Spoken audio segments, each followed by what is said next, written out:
అలా ఉంది కొంతమంది తీరు చూస్తూ ఉంటే. దేశ ఆర్థిక వ్యవస్థ ఇబ్బందులు పాలవుతా ఉంది. బంగారం కొనుగోలు చేయొద్దంటే బంగారం కొనుగోలు ఆగితే లక్షల కుటుంబాలు రోడ్డును పడిపోతాయి అని చెప్పేసి కొంతమంది వ్యాపారులు రోడ్డు ఎక్కుతున్నటువంటి పరిస్థితి. వీళ్ళకి దేశ ఆర్థిక వ్యవస్థ కంటే కూడా, దేశ భద్రత కంటే కూడా, దేశ ప్రజల సమగ్రత కంటే కూడా వీళ్ళ వ్యాపారమే వీళ్ళ ముఖ్యం. దేశంలో చేసుకోవడానికి వేరొక వ్యాపారాలు లేదా, బంగారం వ్యాపారం తప్ప ఈ బంగారం షాపుల వాళ్ళకి, స్టోర్ల వాళ్ళకి నాకు తెలియక అడుగుతా ఉన్నాను.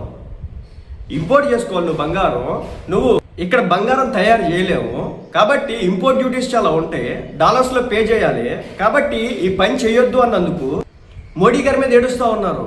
అసలు ఇది ఎటుపోతుందో సమాజం అర్థం కావట్లేదు. వీళ్ళ దేశ భద్రత కంటే కూడా వ్యాపారమే ముఖ్యం. ఇంతకాలం సంపాదించుకుని ఉంటారు కదా, వేరొక వ్యాపారాల్లో పెట్టుబడి పెట్టుకోవచ్చు కదా. దేశం ఇబ్బందులు పాలవుతుందనే కదా మోదీ గారు చెప్తున్నారు. మిమ్మల్ని వ్యాపారాలు చేసుకోవద్దని చెప్పట్లేదు కదా, కొంతకాలం ఆపమని చెప్తా ఉన్నారు. అసలు ఈ బంగారం షాపులు కనుక 2 సంవత్సరాలు మూసేస్తే కనుక భారత్